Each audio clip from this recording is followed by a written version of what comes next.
DJ. You took me straight back to my childhood. My dad used to play this on 7-inch, man. Real. The whole world, you know. I learned from it.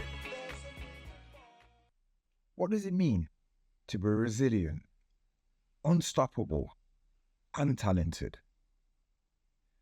In Nottingham, countless black individuals are making waves in writing, cooking, sports, dance, music production, and beyond. And it's time that the world sees their brilliance. Hi, I'm David Brennan Robinson, and welcome to Black and Gifted. In this series, we're shining a spotlight on the extraordinary black talent based within the Nottingham community, celebrating their journey, their craft, and their unmatched passion.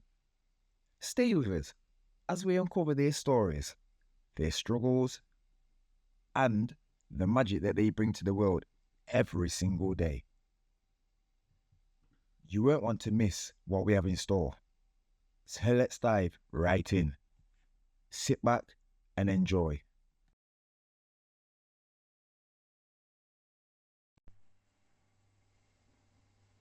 Creativity knows no bounds, and FIONA McGowan is proof of that. As a creative writer from Nottingham, she has mastered the art of weaving words into stories that resonate, inspire, and ignite the imagination.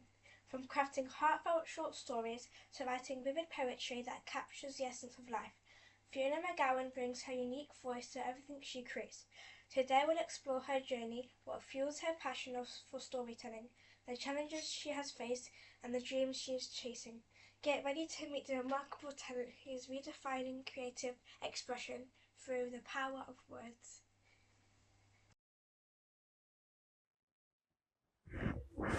Hi, I'm FIONA McGowan. I'm 36 years old, a single mom, and I've just completed my master's in creative writing. Can you share a bit about your background and what inspired you to become a writer? So growing up, I think in my household, above everything, education was important. God and then education.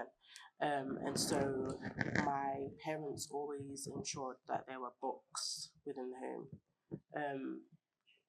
I can't say like we were limited on like TV or anything like that, but we always had like films, books for entertainment over toys.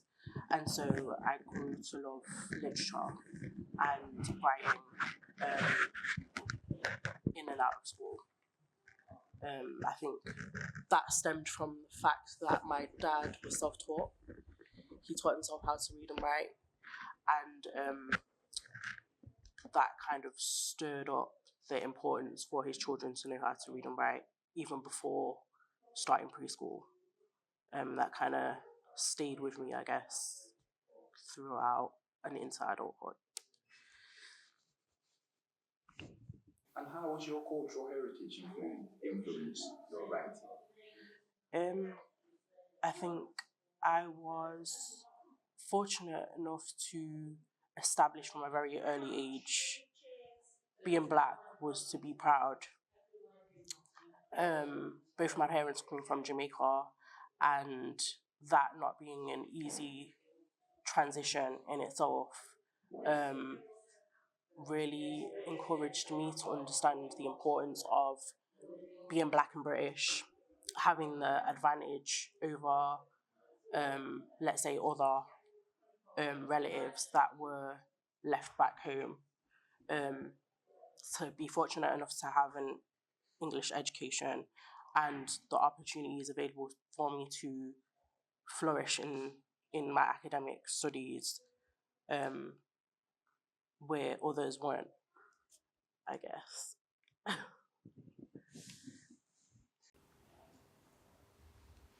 who are some of your literary influences and role models? First and foremost, Maya Angelou, which is probably an obvious one, but most definitely a black woman who made me feel proud to be a black woman. Growing up, I was around a lot of black women, and so my identity was embedded in their identity. And so in the writings of Maya Angelou, to know that it was phenomenal to be a black woman made me feel proud about who I was and the things that I could achieve, even when they didn't feel achievable. Having a passion for words didn't always stand in the forefront of my mind as something I could pursue as a career, but seeing people like her do it gave me an inkling that, do you know what, maybe it is possible.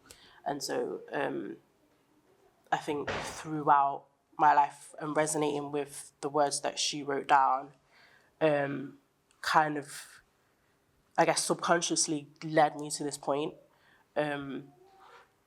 because I found confidence in women of that level in the media industry.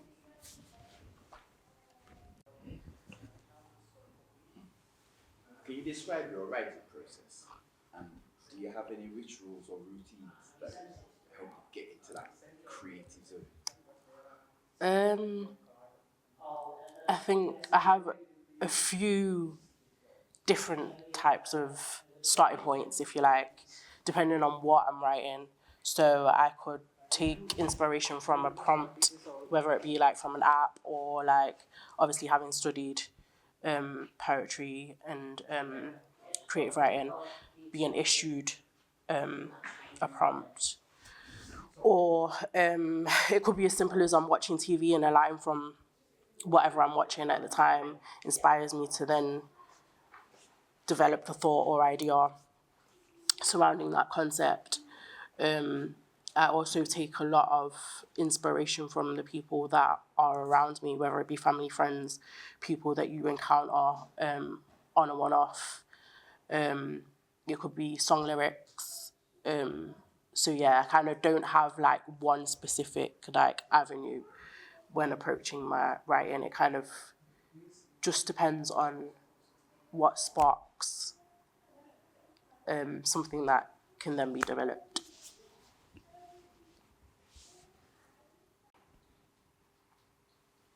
And what themes or messages do you aim to convey through your writing? The themes that I've seen generally pop up in my writing sort of stem from family to ancestry, spirituality, what it means to me to be black and female, black and British. I like to dig a bit deeper into like my history. So I've done like my family history research and gone as far as like looking at places like Nigeria, the cultures there, the foods there, drawing on friends that I know that are from that part of the world and sort of developing ideas and stories from my encounters with them.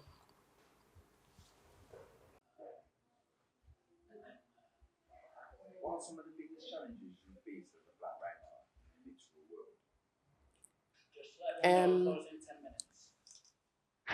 I think the fact that I'm like emerging kind of I don't feel like I've fully been exposed to like the challenges that exist out there. But what I did find whilst a student of creative writing is that a lot of what I write about, because it's heavily based in my culture and my identity as a black woman, there are things that people that are non-black, should I say, you forget that the cultural barrier like presents misinterpretations, and a lot of phrases and terms are not widely known, and people are not really willing to go out and find the definition of things. They'll come back and be like, is that really a word? Is that a word that really exists in that place? Or does it fit the context? I'm a writer who likes to thoroughly research whatever it is that I'm writing. And so, for example, when I wrote a poem called To Nigeria, I specifically wanted to reference the roads. So I used the term highways in a poem that I wrote, and was challenged on the term highways because it's predominantly known to be an American term. And so, because obviously Nigeria is in Africa and not in America, it was questioned whether or not the term highways was the correct term to use. I knew it was, and I stated it was, but because I hadn't stated that I'd researched that it wasn't believed. And I was told to go back and correct it when it was in fact correct. Another example would be I wrote a poem that was heavily influenced by the Rastafarian community, and I used the term I and I, and because it was written I and I, I don't even know what it was like interpreted as, but it was completely like assumed it was something that it wasn't.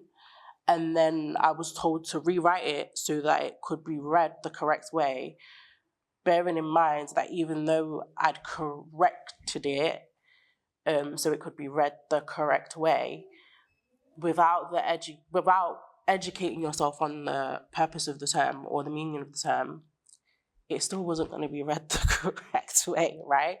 And so it didn't really matter how I represented it. The fact that there was just a level of, do I want to say ignorance? What else can I term it as? Ignorance to finding out what it meant. It was just determined wrong. It was just wrong. So those are the kind of challenges that I face in terms of like my audience, my readers are not necessarily determined by me. I know who I'm writing for because I know what I'm writing and who it will resonate with. However, the fact that then I have to consider using a completely different term for everyone to understand it kind of takes away then from the essence of what I'm writing, and that kind of then robs me as a writer because then I'm doing a disservice to the people that will resonate with it because I'm watering it down or changing it when it is befitting to the community that it's addressed to, if that makes sense. Can you share an experience where your identity as a Black writer was particularly impactful? I think, again, going back to the course that I was on, it was a predominantly white student course, but in rooms where I found myself with like one other Black student, having that mutual understanding of our heritage, of those terminologies that I've spoke of like innate feelings and traumas and experiences, we were able to be of support to each other. And so I think like in times where it could have been disheartening because our work was misunderstood or it just didn't resonate with the rest of the group, we found a level of confidence by simply saying, I know what you're saying.